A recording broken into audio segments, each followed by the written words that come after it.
दोस्तों अब तक तो मैं आपको फिलिस्तीन और इजराइल की लड़ाइयां दिखा रही थी कि फिलिस्तीन और इजराइल में क्या चल रहा है, तो सोचा आज आपको भारत में क्या चल रहा है, भारत की राजनीति में क्या चल रहा है, इस खबर से भी रूबरू कराऊं कि क्या कुछ भारत के अंदर हो रहा है। कैसे भारत में 5 राज्यों में चुनाव होने जा रहा है, 5 राज्यों में जबरदस्त तरीके से चुनावी प्रचार प्रसार हो रहा है। तमाम दल के नेता एक दूसरे नेता पर वार करते हुए नजर आ रहे हैं। कहीं रैलियों में भीड़ है तो कहीं खाली कुर्सियों का नजारा देखने को मिल रहा है। ये सब कुछ भारत में चल रहा है, लेकिन भारत में एक और चीज चल रही है, वो है ईडी का समन। विपक्षी नेताओं पर ईडी का समन लगातार जाता हुआ नजर आ रहा है। अभी केजरीवाल पर भी गया था। अभी केजरीवाल के कई सारे नेता मंत्री जो हैं वो जेल में हैं, जेल की सलाखों में है। अरविंद केजरीवाल का भी अब लगता है नंबर आने वाला है, टाइम आने वाला है। लेकिन वो सबसे इतर एक और बहुत बड़ा भूचाल भारत और भारतीय राजनीति में देखने को मिल रहा है, क्योंकि जो ईडी अब तक विपक्षी नेताओं को समन दे देकर उनकी गिरफ्तारी का वारंट लेकर जाते थे, उनको गिरफ्तार कर ले जाते थे, अब वही ईडी के एक बड़े अधिकारी खुद गिरफ्तार हो गए हैं। वो भी कहां, तो चलिए मैं आपको बता दूं कहां।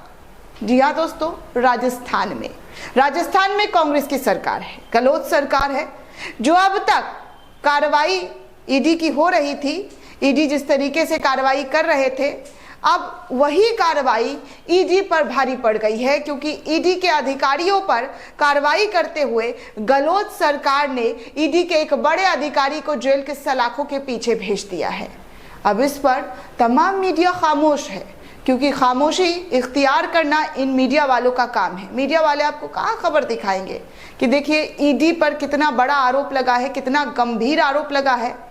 लाखों रुपए का घूस लेने की बात ईडी के बड़े अधिकारी पर लगा है और उनके एक रिश्तेदार पर लगा है, जिसको अशोक गहलोत ने पर्दाफाश करते हुए गिरफ्तार करवाया राजस्थान पुलिस से और जेल की सलाखों के पीछे जो है वो भेज दिया है। अब तक तो ईडी वर्सेस विपक्ष था, लेकिन अब गहलोत वर्सेस ईडी हो गया है। ईडी से फाइट अशोक गहलोत करते हुए नजर आ रहे हैं। लगातार विपक्ष कह रहा था कि मोदी सरकार, केंद्र की सरकार जो है ईडी का दुरुपयोग करती है, सत्ता में रहने के लिए वो ईडी का इस्तेमाल करती है और विपक्ष को खत्म करने के लिए काम करती है। एक ऐसा अभियान चलाया है जिसमें सिर्फ और सिर्फ विपक्षी दलों के नेताओं को ही समन जाता है, बीजेपी के नेताओं को तो कोई समन ही नहीं जाता है। लेकिन अशोक गहलोत ने ईडी पर ऐसी कार्रवाई की है, शायद इस कार्रवाई को लेकर अब चारों तरफ चर्चा जो है वो शुरू हो गया है। सबसे पहले मैं ललन टॉप के पत्रकार अभिनव पांडे का ये ट्वीट दिखाना चाहूंगी, जिन्होंने एक स्क्रीनशॉट शेयर करते हुए ईडी के बारे में जो जानकारी आई है उस पर उन्होंने बताया है कि ईडी के अधिकारी राज्यों में गिरफ्तारी करते थे। अब राजस्थान में ईडी के अधिकारी को ही गिरफ्तार कर लिया गया है। जयपुर में रिश्वत मांगने के आरोप में सीएम गहलोत का फाइट मोड जो है वो शुरू हो गया है। आगे मैं आपको द प्रिंट के हवाले से भी खबर दिखाना चाहूंगी कि द प्रिंट जो है इस पूरे मामले पर क्या कुछ खबर छाप रहा है, ये भी आपको दिखा दूं कि किस तरीके से ईडी का जो है नाम पूरी तरीके से सामने आ रहा है।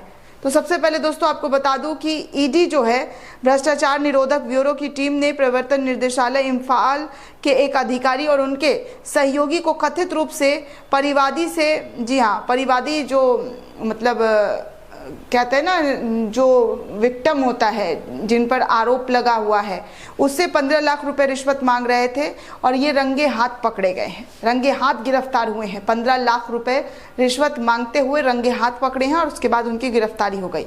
अधिकारियों ने बताया है कि आरोपी चिटफंड मामले में गिरफ्तार नहीं करने के एवज में आरोपी से 17 लाख रुपए मांगा जा रहा था। फिर ब्यूरो के बयान के अनुसार गिरफ्तार लोगों के ईडी के जो मणिपुर स्थित एक कार्यालय का प्रवर्तन अधिकारी है नवल किशोर मीणा तथा उसका स्थानीय सहयोगी बाबूलाल मीणा परिवादी द्वारा शिकायत की गई कि कैसे उनसे पैसे मांगे गए। प्रवर्तन निर्देशालय इम्फाल में दर्ज चिटफंड प्रकरण में उसके विरुद्ध मामले को निपटाने और प्रॉपर्टी जब्त करने की और गिरफ्तार नहीं करने के एवज में प्रवर्तन निर्देशालय के अधिकारी जो है नवल किशोर, वो 17 लाख रुपए रिश्वत की मांग का पेशकश कर रहे थे। और उसके बाद जब ये खबर सामने आई तो फिर क्या ही था, जैसे ही सामने आया तो इन्होंने पूरी तरीके से कि नवल किशोर मीणा को जयपुर के अंदर गिरफ्तार किया गया है। यानी कि अशोक गहलोत की पुलिस ने इन्हें गिरफ्तार कर लिया है, जेल की सलाखों के पीछे भेज दिया है। दोस्तों, इस पूरे रिपोर्ट को लेकर आप क्या सोचते हैं, आपकी क्या प्रतिक्रिया, हमें कमेंट करके जरूर बताइएगा। साथ ही साथ चैनल को सब्सक्राइब करना बिल्कुल भी ना भूलें।